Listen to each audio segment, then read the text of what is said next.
you, affect the world around you, and your play around you, and that's really exactly what the movie's about. You can play the game as an RDA trooper, or you can play the game as an avatar. You have two choices. So there are no good guys and bad guys. And it's a question of, what's the right thing to do? It has to do with perception. If you're told to expect something, that's what you're going to see. So you have to see beyond that.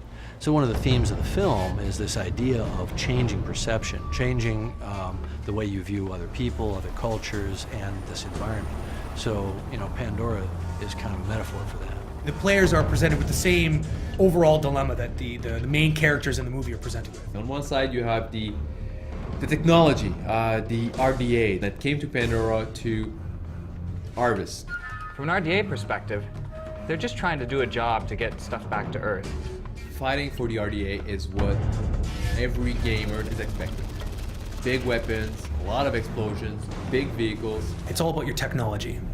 You rely heavily on the gadgets you have, the hardware, the military firepower. You have a variety of weapons to choose from, as well as a small arsenal of vehicles. And then there's the Na'vi. The Na'vi are the indigenous people on Pandora who've lived there for thousands and thousands of years, living in perfect harmony with the world until the humans arrive. As an avatar, you're going to discover the life, the culture of the Na'vi, and you're going to find actually a reason to fight for.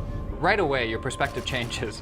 Whereas before you were kind of looking up like this at all the Na'vi, you instantly feel much more powerful. The trees are your friends like they never were as a corp.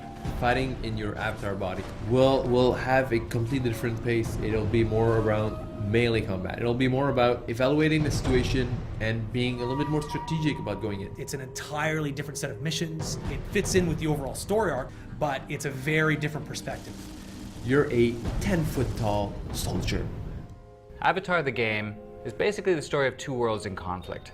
And it becomes a question of what is the right thing for you to do, and you go down two different paths. When you do that, you effectively get two games in one.